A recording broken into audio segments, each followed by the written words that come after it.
عشاء میں کتنی رکعتیں پڑھنا ضروری ہے؟ 17، 13، 9 یا پھر 7؟ کم رکعت پڑھنے سے نماز ہوگی یا نہیں؟ عشاء کی نماز پڑھنے کا طریقہ۔ بسم اللہ الرحمن الرحیم۔ نماز دین اسلام کے بنیادی ارکان میں سے ہے۔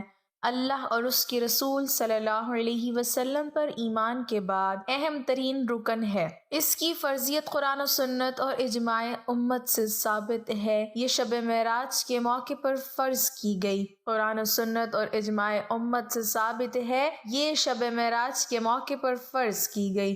قرآن و سنت اور اجماع کی روح سے اس کی ادائیگی کے 5 اوقات ہیں۔ اسلامی نظام عبادات میں نماز کی اہمیت کا اندازہ اس بات سے بخوبی لگایا جا سکتا ہے کہ قرآن حکیم میں 92 مقامات پر نماز کا ذکر آیا ہے۔ حضرت عبداللہ بن عمر رضی اللہ تعالی عنہما بیان کرتے ہیں کہ حضور نبی اکرم صلی اللہ علیہ وسلم نے فرمایا، اسلام کی بنیاد 5 چیزوں پر ہے: اللہ تعالیٰ کی عبادت کرنا اور اس کے سوا سب کی عبادت کا انکار کرنا، نماز قائم کرنا، زکوٰۃ ادا کرنا، بیت اللہ کا حج ادا کرنا اور رمضان کے روزے رکھنا۔ حضرت عبادہ بن صامت رضی اللہ تعالیٰ عنہ سے روایت ہے کہ رسول اکرم صلی اللہ علیہ وسلم نے فرمایا، اللہ تعالیٰ نے 5 نمازیں فرض کی ہیں۔ جس نے ان نمازوں کے لیے بہترین وضو کیا اور ان کے وقت پر ان کو ادا کیا، کاملاً ان کے رکوع کیے اور ان کے اندر خشوع سے کام لیا، تو اللہ عز و جل نے اس کی بخشش کا عہد فرمایا ہے، اور جس نے یہ سب کچھ نہ کیا اس کے لیے اللہ تعالیٰ کا کوئی ذمہ نہیں، چاہے تو اسے بخش دے، چاہے تو اسے عذاب دے۔ نماز کی اہمیت اس قدر زیادہ ہے کہ حضور نبی اکرم صلی اللہ علیہ وسلم نے اپنے وصال کے وقت امت کو جن چیزوں کی وصیت فرمائی ان میں سے سب سے زیادہ تاکید نماز کی فرمائی، بلکہ حضرت علی المرتضیٰ رضی اللہ تعالی عنہ سے مروی ہے، حدیث صحیح کے مطابق آخری الفاظ جو آپ صلی اللہ علیہ وسلم کی زبان مبارک پر بار بار آتے تھے وہ یہی تھے: نماز کو لازم پکڑو اور اپنے غلام لونڈی کے بارے میں اللہ تعالیٰ سے ڈرتے رہنا۔ ناظرین، اب بات کرتے ہیں غیر موقدہ سنت اور نوافل چھوڑنا۔ واضح رہے کہ فرض نماز تو فرض ہے اور وتر کی نماز واجب ہے۔ ان دونوں کو چھوڑنا تو کبیرہ گناہ ہے۔ اگر وقت پر نہیں پڑھی تو بعد میں قضا پڑھنا لازم ہے۔ ان کا مستقل چھوڑنے والا فاسق ہے۔ سنت موقدہ کا اہتمام کرنا واجب کے قریب ہے۔ بلا کسی عذر کے سنت موقدہ کا چھوڑنا بھی جائز نہیں ہے اور باعث گناہ ہے۔ جو شخص بلا کسی عذر کے سنت موقدہ چھوڑتا ہے وہ گناہ گار ہے اور اللہ تعالیٰ کی یہاں بلند درجات سے محروم ہے اور رسول اللہ صلی اللہ علیہ وسلم کی شفاعت سے محرومی کا خطرہ ہے۔ یہاں تک کہ فقہائے کرام فرماتے ہیں کہ اگر کوئی شخص ان سنتوں کو صحیح تو سمجھتا ہے لیکن بلا عذر سنت موقدہ کو چھوڑنے کی عادت بنا لیتا ہے تو یہ گناہ گار ہوگا، لیکن اگر کوئی شخص ان سنتوں کو حق نہ سمجھتے ہوئے چھوڑ دے تو یہ عمل انسان کو کفر تک پہنچا دے گا۔ البتہ اگر کوئی عذر ہو، مثلاً وقت کم ہے اور صرف فرض نماز ادا کی جا سکتی ہو یا کوئی ضرورت ہو تو اس وقت سنتوں کو چھوڑ سکتا ہے۔ باقی سنتیں غیر موقدہ اور نوافل میں پڑھنے اور نہ پڑھنے میں اختیار ہے۔ اگر کوئی پڑھے گا تو اسے ثواب ملے گا اور نہ پڑھنے پر کوئی گناہ نہیں ہوگا، تاہم انہیں بالکل نہ پڑھنے کی عادت بنا لینا بھی مناسب نہیں ہے۔ لہٰذا اس صورت میں سنت موقدہ اور غیر موقدہ دونوں کا ثبوت احادیث مبارکہ میں موجود ہے، اس لیے موقدہ سے متعلق زیادہ تاکید آئی ہے اور بلا عذر چھوڑنا یا مستقل چھوڑ دینا باعث گناہ ہے۔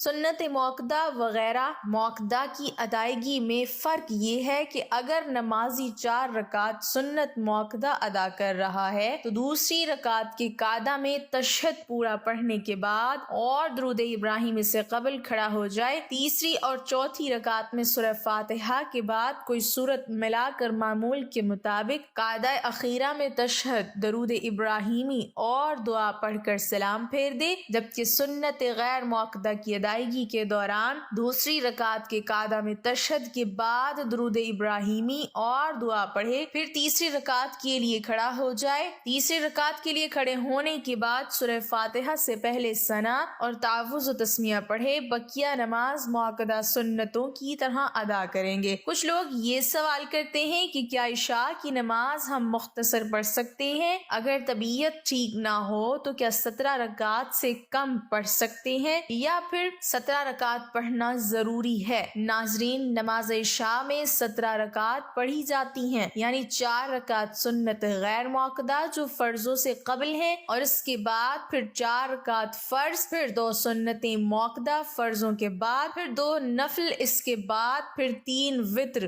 اور اس کے بعد پھر 2 رکعت نفل۔ یہ ٹوٹل 17 رکعت ہیں، اور اب ان میں اگر کوئی شخص سنت غیر مؤکدہ کو چھوڑ دیتا ہے تو کوئی گناہ نہیں ہے، اسے لیکن پڑھنا چاہیے۔ رسول اللہ صلی اللہ علیہ وسلم کا فرمان ہے جس کا مفہوم ہے کہ قیامت کے دن اگر کسی شخص کی فرض نمازوں میں کوئی کمی رہ گئی ہوگی تو نوافل کے ذریعے اس کمی کو پورا کیا جائے گا، یعنی نوافل بھی پڑھنے چاہیے۔ ان کے پڑھنے کا بہت زیادہ اجر و ثواب ہے اور بہت زیادہ فضیلت ہے۔ سنت غیر مؤکدہ اسے کہتے ہیں، یعنی مان لو اگر کوئی شرعی عذر ہے تو آپ چھوڑ سکتے ہیں، یعنی سفر میں ہیں، طبیعت ٹھیک نہیں ہے تو آپ ان کو چھوڑ سکتے ہیں، کوئی گناہ نہیں ہے۔ اب اس میں جو 4 رکعت فرض ہیں یہ ضروری ہیں، اگر آپ فرض چھوڑیں گے تو آپ کو اس کی قضا کرنا لازم ہے، کیونکہ ہم فرض نہیں چھوڑ سکتے۔ اور اس کے بعد پھر 2 رکعت سنت مؤکدہ جو فرضوں کے بعد پڑھی جاتی ہے۔ سنت مؤکدہ کو بھی بغیر کسی شرعی عذر کے ترک کرنا یہ گناہ سے خالی نہیں ہے، اور ایسا شخص جو سنت مؤکدہ کو ترک کرنے کی عادت بنا لیتا ہے، اس کے بارے میں علماء بیان فرماتے ہیں کہ ایسے شخص کے بارے میں خطرہ ہے کہ قیامت کے دن وہ شخص نبی کریم صلی اللہ علیہ وسلم کی شفاعت سے محروم نہ رہ جائے۔ تو سنت مؤکدہ بغیر کسی شرعی عذر کے ترک کرنا گناہ سے خالی نہیں ہے، یعنی اگر شرعی عذر ہے کہ کہیں سفر میں ہے، طبیعت ٹھیک نہیں ہے، گاڑی میں سفر کر رہی ہیں، گاڑی چھوٹنے کا خطرہ ہے تو آپ چھوڑ سکتے ہیں اور نوافل پڑھنے چاہیے، اگر نہیں پڑھیں گے تو گناہ نہیں ہے۔ تو 4 رکعت فرض، اس کے بعد 2 رکعت سنت مؤکدہ اور پھر 3 رکعت وتر واجب، یہ نماز عشاء میں ضروری ہیں، ان کو آپ ضرور ادا کریں۔ وتر واجب ہے، اور اگر وتر آپ چھوڑیں گے تو ان کی قضا آپ کے اوپر لازم ہے، تو کم از کم 4 رکعت فرض، 2 سنت فرضوں کے بعد، اور اس کے بعد پھر 3 رکعت وتر واجب، یہ ہمیں ضرور ادا کرنا چاہیے۔ اور نوافل اگر آپ پڑھیں گے تو بہت زیادہ اجر و ثواب ہے، بہت زیادہ فضیلت ہے، اگر چھوڑ دیں گے تو کوئی گناہ نہیں ہے۔ اللہ پاک ہمیں بہتر عمل کرنے کی توفیق عطا فرمائے، ہمیں 5 وقت نماز باجماعت ادا کرنے کی توفیق عطا فرمائے، ہمیں نیکوکاروں میں شامل کرے اور ہمارا خاتمہ ایمان پر فرمائے، آمین۔ ناظرین، کمنٹ باکس میں اللہ تعالیٰ کے 99 ناموں میں سے ایک نام ضرور ٹائپ کریں۔